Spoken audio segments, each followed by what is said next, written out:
I stood behind a small stack of my first novel at a cozy downtown bookstore, while drizzle tapped the windows and my phone stayed stubbornly quiet. The people I had raised and rescued my own flesh and blood had chosen cucumber water and white robes over the one afternoon I had dreamed about for 3 years. That was the pivot in my life, the hinge that swung a door shut on the old me and opened another I had always been afraid to touch. I realized that if I didn't change the story, I would be written out of it. My name is Sarah Mitchell, and for 35 years I taught high school English in Cedar Rapids, Iowa. I had a gift for coaxing reluctant teenagers into loving sentences, but I never learned to ask much for myself. When their father left Marcus, 12, Rachel, 9, I took on extra tutoring graded essays past midnight and patched every hole the world tore in our family fabric. Tuition for both children, wedding contributions, babysitting on short notice down payments, whispered into envelopes. I became a human safety net, stretched thin but unbroken. It was a useful identity, reliable and quiet, until the day it made me nearly disappear. The novel was not grand literature. It was a clear, honest portrait of a woman who finds her voice later than anyone expects, including herself. I called it Second Chances. I invited exactly 7 people to the launch, my 2 children, their spouses, and my 3 grandchildren. I did not want a crowd. I wanted the circle that had defined my life. The night before, my daughter-in-law called with smooth regret about a spa day one Beverly, my son's mother-in-law, had arranged. There was talk of family first of plans set long ago of bringing the children. My son told me I was being dramatic, that it was just a signing. My daughter suggested a reschedule so no one would feel awkward. It is a quiet violence when love becomes an errand you are asked to postpone. Saturday arrived gray, the rain soft as breath. I put on the navy suit I had worn to my son's wedding and walked into Morrison's Books with a smile that felt stapled in place. The owner, Mrs. Henderson, had arranged 15 copies on a small easel and made a plate of lemon cookies. Sometimes the best events are intimate, she said. It was intimate, yes, so intimate it was almost solitary. By late afternoon, I had sold 3 copies, one to Mrs. Henderson, one to an old colleague who recognized my voice, and one to a stranger who admired people who do hard things. I drove home with boxes of unsold books seat-belted beside me like witnesses that could not be bribed into silence. At my mantel that evening, I studied the photos I had dusted for years. There I was, trimmed to the edge of a graduation picture while Jessica's parents shone at the center. There I was at Rachel's wedding, smiling from the side. In the background of birthday chaos, the person holding jackets, folding napkins, and leaving early to clean up. It was like looking at a ghost who had politely declined to haunt. Something steady and cold clicked into place. Just as I decided should be served at the temperature truth requires. I took out a legal pad and wrote every figure I could remember. Marcus's tuition at $47,000. Rachel's at $52,000. Wedding help, down payments, unrepaid loans. Enough hours of free childcare to count as another career. Almost $200,000 in direct support if I was being conservative. On my phone, a photo from the spa bloomed my grandchildren in plush robes under the caption, "Best Saturday Ever," with our favorite grandmother. Not their only grandmother, just the one who mattered. The line between grief and clarity is thinner than a thread. That night, I stepped over it. I had never spoken much about my finances because people hear numbers and stop hearing you. The house was paid off. Retirement accounts sat tidy and competent. After my ex-husband's death the previous year, a life insurance payout of $300,000 had arrived like a letter from the life I never got. I was not rich, but I was no longer powerless. On Sunday morning, I called my old attorney, Tom Morrison, and by noon I had 3 appointments booked a meeting with him to restructure my will, a meeting at the bank to create educational trusts, and a meeting with my financial advisor to plan living gifts. For the first time in a long time, anticipation woke me earlier than anxiety. Monday felt like the kind of autumn morning that makes big decisions feel inevitable. I wore the black suit that straightens your spine for you and walked into Tom's office at 9 a.m., the same room where I had once learned how to endure. I slid my neat columns of figures across the oak. My estate, which had been divided equally between my children, would now be braided differently. Educational trusts of $75,000 each for my 3 grandchildren, designed to support school from kindergarten through graduate study with conditions that were not cruel, but clear monthly contact visits when welcomed basic courtesy honest interest. If those conditions were not met, the funds would flow to the literacy programs at the Cedar Rapids Public Library, a place that had saved me many times. For my children, I set aside $10,000 apiece, enough to be kind, without underwriting entitlement. The remainder would go where love had always gone when I had the courage to let it: the library, the animal shelter, the food bank, and to my sister Margaret, who had never once made me feel like an afterthought. Tom watched me closely and asked whether this was anger. I told him it was sight. He recommended I sit with it for a few days. I told him I had been sitting with it for 3 decades. By 11 a.m., I was at First National Bank with Patricia Wells in the trust department, where the air smelled of polished wood and good memory. She nodded as I explained the conditions and said such provisions had become more common in families battling entitlement. She mentioned mailings at 16 to explain the terms to the children before the scramble of college. I initialed and signed until my name felt like a promise to myself. At 2 p.m., I sat with Robert Hayes, my advisor through recessions and small windfalls, and instructed him to begin annual gifts to Margaret at the maximum that avoided penalty, $17,000 for her, and if she wished the same for her husband. When he asked if I was sure I heard my sister's weekly laughter in my ear, and knew I was. That evening, the foundation of my home felt subtly realigned, as if paperwork could tilt a house back toward true north. A text from Marcus blinked, asking how the book thing had gone. I answered with one word, illuminating, and turned the phone face down. Then I called Margaret in Phoenix. She picked up on the second ring, listened to the whole story, and said, with more relief than surprise, that it was about time. By Tuesday morning, my daughter Rachel called with a voice so careful it was almost rehearsed. Concern laced her tone, but not the kind that sits beside you in hard chairs and keeps vigil. It was the concern that wants you to say you are fine, so the caller can return to their errands. I asked her the last time she had phoned, without a request attached, no babysitting, no recipe, no favor. The silence between us stretched long and thin until she broke it by asking, "Is this about the book thing?" My answer was simple. "This is about 3 decades. I told her I had errands and hung up. The only errand I kept was at the community college where I registered for an advanced writing workshop. When the registrar asked what I was working on, I said my second novel and realized the words were true. That afternoon, Marcus appeared at my door, all nervous energy and the faint smell of cologne he had once worn in high school. He wanted to talk. I let him in and asked simple questions: my favorite color, my favorite restaurant, the last movie that had made me laugh. He could not answer any of them. His cheeks flushed and he muttered, "You're just Mom," as if Mom were a single note, not a symphony. I told him I had taught him to take me for granted by always saying yes. He offered to arrange a family dinner to celebrate the book. I said gently but firmly that some opportunities never circle back for a second landing. When he left subdued, I did not follow him with reassurances. By Wednesday morning, the calls grew more frequent and urgent. Rachel sounded almost frightened, as though my new distance meant catastrophe. Jessica phoned later to assure me the spa day had not been meant to wound. I asked how many invitations in 10 years had been for anything other than free labor or emergency childcare. The silence on the line spoke louder than any denial. I turned my phone to silent and spent the afternoon in the garden pulling weeds and breathing air that belonged only to me. When I checked my phone later, 17 missed calls waited.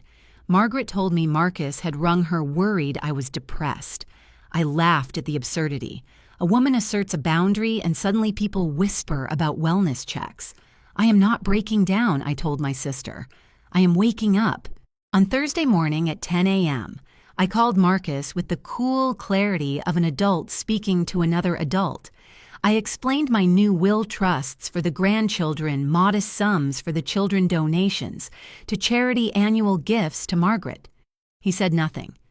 Then Jessica's voice cut sharp from the background, demanding to know about the house, the investments. I said the words slowly, like a teacher drilling the basics. My money. My house. My choice. Marcus suggested therapy. I suggested he try speaking to himself. After we hung up, I called Tom and asked for a notarized letter affirming my competence and, if necessary, a professional evaluation. We'll have it this afternoon, he promised. At 11:30 a.m., the pounding at my door began. All of them stood there, my son, my daughter, their spouses, arrayed like an intervention committee. I let them in to spare the neighbors a show. In the living room, where once there had been science projects and sick day blankets, they accused, pleaded, insisted. This is punishment, they said. I corrected them. It was alignment, money, following love, not entitlement. I explained the conditions that the grandchildren must build real connection in order to access support. Jessica called it manipulation. I asked what she would call a spa day scheduled over a grandmother's book launch. Silence fell heavy and undeniable. I told them to go home and decide whether they wanted a real relationship or a convenient performance. They left unsettled, as if the house itself had tilted. That night, for the first time in years, I slept without waking. Friday morning carried an odd electricity. My phone buzzed incessantly before I had finished my first cup of coffee. 18 missed calls before 8 a.m. Rachel's voice shook in voicemails. Marcus sounded near frantic. Mom, please, we need to talk. It's urgent. They mentioned a safety deposit box. Against my instincts, I agreed to meet them. At Marcus's house, the family gathered like mourners. He handed me a manila envelope with my name written in my ex-husband David's familiar hand. Inside were investment statements, insurance policies, accounts totaling nearly $850,000. But the real weight was the letter. Sarah, it began. If you're reading this, I'm gone. I know I failed as a husband and father, but I want my children to understand what they had in you. You gave them everything I did not. If they take you for granted, let this money remind them that having you is a privilege, not a right. Do not give them any of it unless they earn it. I folded the letter with shaking hands. For once, it was not just me telling them they had taken me for granted. It was their father speaking from beyond the grave. Rachel whispered, "We had no idea." Marcus muttered, "What happens now?" I handed the envelope back and said, "Now you go home and decide what kind of relationship you want with me, not because of money, but because you actually want me in your life." But even as I handed back the envelope, I carried a secret that weighed heavier than any inheritance. It was Margaret, my sister, who forced it into the open. On Saturday morning, she appeared at my door, her eyes swollen from crying, her voice breaking as she demanded answers. Dr. Patterson's office had called her as my emergency contact. They had been trying to reach me about missed appointments, chemotherapy appointments. She stared at me as though I were a stranger. "How long have you known?" she whispered. I told her the truth: 3 months and 2 weeks, stage 3 pancreatic cancer. 6 months if I was lucky, 3 if I was not. Margaret collapsed into a chair, devastated. I explained what I had not dared to say aloud, that once you tell people you are dying, you stop being anything else to them. I wanted to remain a writer, a sister, a woman, not just a patient. My book launch had been my farewell, a love letter disguised as fiction. When my children skipped it for a spa day, it was proof they did not know me well enough to see it was goodbye. Margaret asked if the changes to my will were revenge. I shook my head. Not revenge. Protection. My kids will inherit nearly $2 million between my estate and David's surprise accounts. Do you know what sudden wealth does to people who don't value anything? It destroys them. I set safeguards. If my grandchildren want access to their trust funds, they must maintain real relationships with me, genuine, not performative. I am trying to save them from parents who might love money more than people. Margaret took my hand and promised to stand by me. I begged her to be my sister, not my nurse, and to help me fill what remained with joy instead of pity. The next day, I invited Marcus and Rachel over without spouses or children. They sat across from me like students bracing for discipline. "I am sick," I said simply.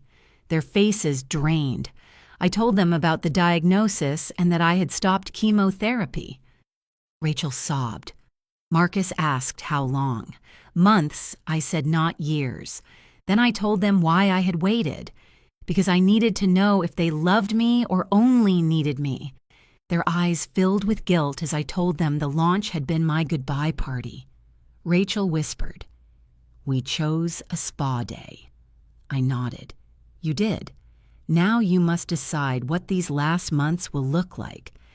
I'm done chasing your love. If you want me, you must build it yourselves." Something shifted after that conversation. They called daily, brought meals, insisted on driving me to appointments. Marcus took me to the oncologist. Rachel filled my freezer with soups. Jessica cleaned my house. David scoured the internet for treatments. My grandchildren's crayon drawings brightened the fridge. The attention was sudden and frantic, almost overwhelming. And then, one morning, my granddaughter Lily asked the question that haunted me. "Grandma, do you think Mommy and Daddy only love you because you're sick?" I could not answer because I wasn't sure. Guilt has a way of disguising itself as devotion. 3 weeks later, Dr. Patterson stared at my scans with disbelief. "The tumor has shrunk by 60%, he said. "You are not dying, Sarah. Not anytime soon." Relief rushed through me, but so did dread. My family had changed because they thought I was leaving. Now that I might live, would it all unravel? Would they slip back into entitlement, into neglect? Or would they see me for the woman I had always been? Driving home that day, I realized a miracle is not always simple. Sometimes it gives you back your life, but also asks you to face whether the people around you have truly changed, or only their fear has. That evening, I came home to fresh flowers Rachel had left on the counter, the air rich with the smell of Jessica's lemon polish. My refrigerator bloomed with purple flowers in crayon smiling faces, "Get well soon," scrawled in shaky letters. They were showing up not with duty alone, but with gestures of care. Yet the question clawed at me, were they here for me or for the shadow of death that had hung over me? Rachel arrived with chicken soup that night, Marcus with Tommy's butterfly project. The children curled on my couch, laughing. For a moment, it felt like the family I had always imagined, warm, present, connected. After dinner, I told them the truth. The cancer had nearly vanished. Dr. Patterson had called it a miracle. I could have years, not months. Relief broke across their faces like sunlight after rain. Then I asked the question that could not be avoided.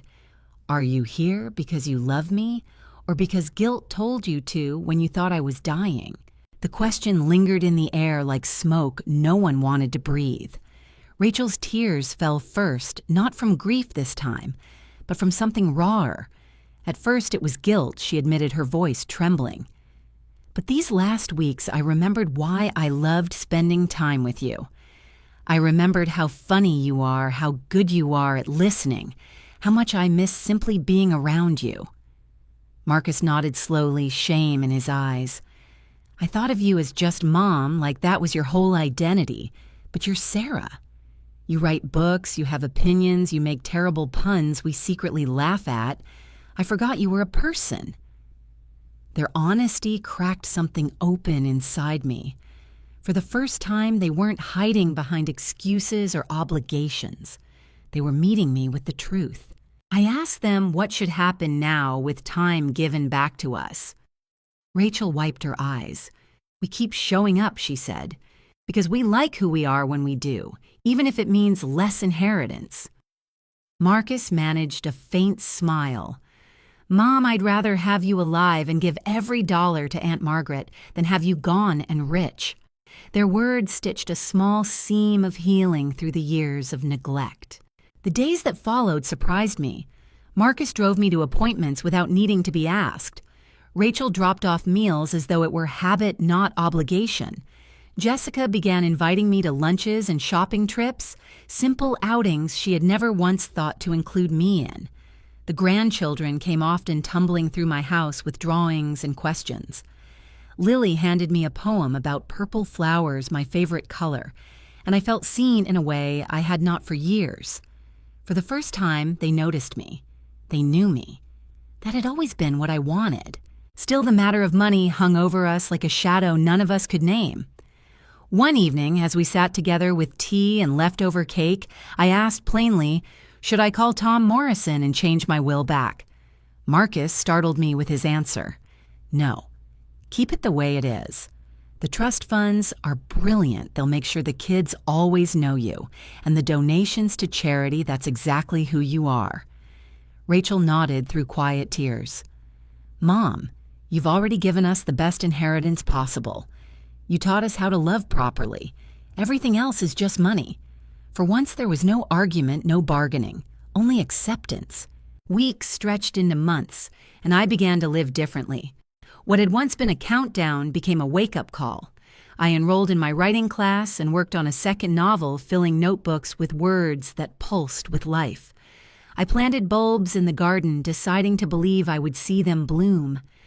I traveled to Phoenix to spend time with Margaret, the sister who had never made me beg for love. We drank wine on her porch at dusk, laughing until the desert stars emerged. At home, my family was not suddenly perfect. Old habits sometimes flickered back, but something essential had shifted. They had learned that love must be active, not assumed. And I had learned that sometimes the best revenge is not cutting people off or punishing their neglect. Sometimes the best revenge is forcing them to see what they have lost, then giving them the chance to do better. It is teaching them how to love you properly and then letting them. On Thanksgiving, my table glowed with the warmth I had once thought I would never know again. The air smelled of turkey and cinnamon laughter threading through the house. Marcus poured wine. Rachel teased me about my overcooked rolls. Jessica leaned in close to tell me a funny story. My grandchildren piled drawings beside my plate. For years, I had begged for scraps of attention. Now I no longer begged. I chose. And in that choice, I found my power. The cancer had not been my end. It had been my beginning. Thank you for staying with me through this story. If it touched you, please like, share, and subscribe, and tell me in the comments, what would you do if you had a second chance to teach people your true worth?